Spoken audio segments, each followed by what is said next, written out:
I went to some push. I did the weight checker. I did the bars, but I drove the rest of the race on the rear tire. I got used to driving it loose. He said it built confidence. But here with the bumps, I don't think you can do that because when it steps out, you might not catch it. It's going to be good, just like it was last Saturday night at Chicagoland. Well, thank you very much for joining us for IndyCar Central on Versus, presented by Firestone. A racing legend will give the command in just a moment to start engines as we get set for this 300-mile race at Kentucky Speedway. The IndyCar Central pre-race is presented by Firestone, the first name in Indy racing.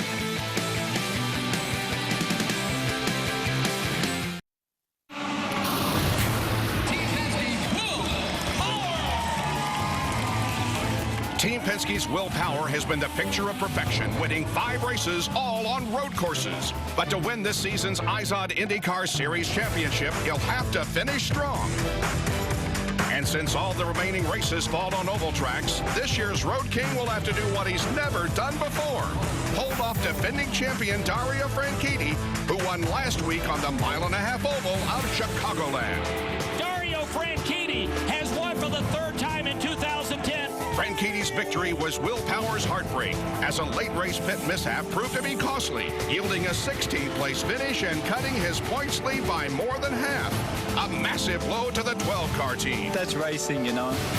Dario Franchitti is on the prowl here in the Bluegrass State, armed with the experience of a fight for the finish. The final stretch to the championship continues tonight in Kentucky. And if it's anything like it was last week in Chicago, hold on.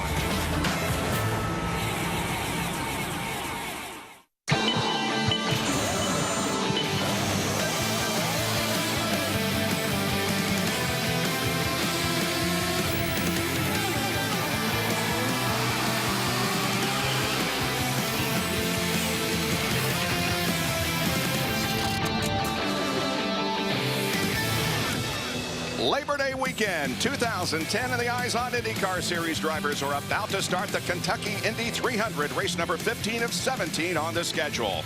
Tonight's race marks the 200th race in the series history, dating back to January 27th, 1996 at Walt Disney Speedway near Orlando, and it's the 1,512th open wheel race dating back to 1909. Here at Kentucky, there have been 8 different winners in 10 events, and there are 3 former winners in tonight's field. Weather is great. We are almost set for racing the command to be given tonight by a racing legend. Are you ready? It's now time for those most famous words in motorsports. He is in the spotter stand above the blue steel grandstands. Here's 4-time Indianapolis 500 winner and IndyCar legend, Rick Mears. Drivers, start your engines.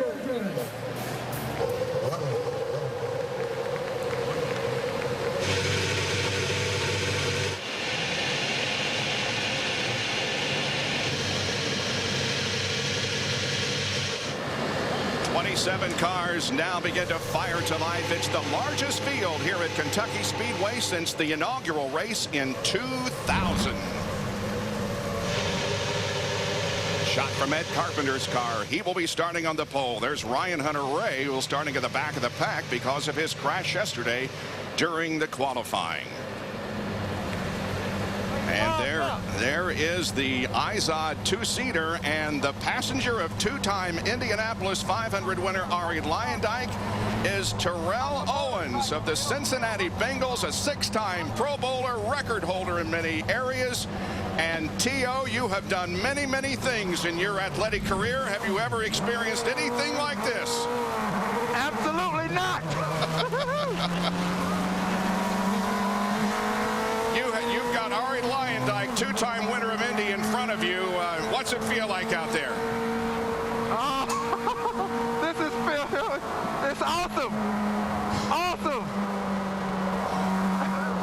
Do you wish you could continue in the race, or is a lap going to be good enough for you?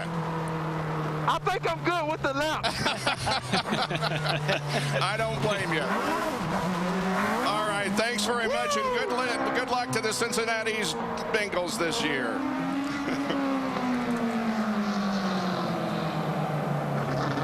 Well, we could very well have a first-time winner here tonight.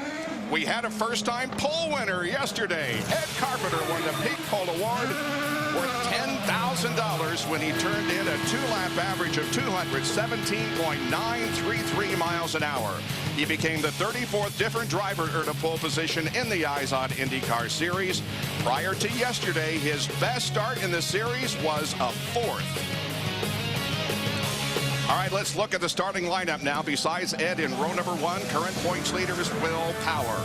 Row 2, last week's runner-up in Chicagoland, Dan Weldon, and Scott Dixon, former winner here. Third row, Hideki Muto and Bertrand Baguette. And Muto, what a smiles he had by starting 5th. He was really struggling in the morning. Baguette, his best starting position all year in the 6th spot. In row 4, Mario Moraes, his best starting position of the year, and Elio Castroneves finished 2nd here in 08. In the 5th row, defending race winner Ryan Briscoe and Thomas Schechter. And watch out for Thomas Schechter. He loves to be a fast starter. He likes the high side. He starts on the outside. Look for him to make moves early. 11th starter Dario Franchitti, his worst start since Kansas last year when he was disqualified for running below the white line, and Vitor Mira, who finished 9th last Saturday night. As you take a look at the rest of the starting lineup, this race has been won from the pole 3 times in 03, 07, and 08. The farthest back a winner has ever started, 11th, Buddy Lazier in 2001. Most lead changes, or rather number of leaders, 4th in 2005 and 07. The most lead changes, 23 in 2006. This entire field is separated over a 2-lap average of 1.64 seconds. The race has never been run caution-free. The most cautions, 7, and the fewest number of cautions, 1. We have a lap to go. Let's go to Jack Arute in the IZOD Performance Pit Center. And let's talk about point strategy. You heard Dario Franchitti saying his strategy is I got to go for the win. So if you're willpower, what do? I divided up the point differential. The willpower cushion means he's got 7.6 points for the 3 remaining races. If he can gain that on Dario Franchitti, he wins the championship. So as much as willpower wants to race for the win, guys, I'm of the opinion, contrary to what he did last week, he needs to race Franchitti. Make sure that he stays in front of him. That's going to be the strategy. Forget about the win on an oval. You want to win the championship. You saw the jumbled starting lineups. A lot of fast cars in the back. Jan, you take a look at the rear of the field. Robbie, you take a look at the middle. I'll keep a look up front. We have a lot of cameras covering the race action for you tonight.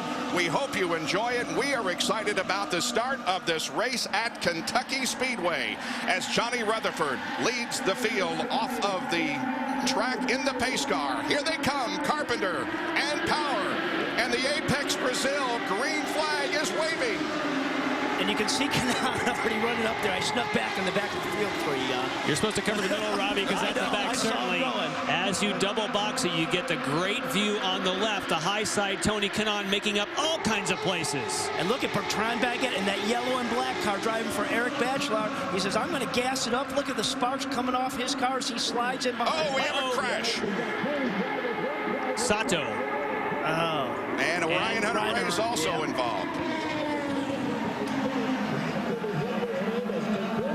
Wow, KB Racing Technology has had a tough season. We talked to Kevin Kalkoven at the hotel this morning, and of course he had high hopes for the team, but once again we see a car eliminated. Do we know their number tally for the year of incidents? Boy, it's been amazing. It's over 30, I think. Yeah. It's tough go.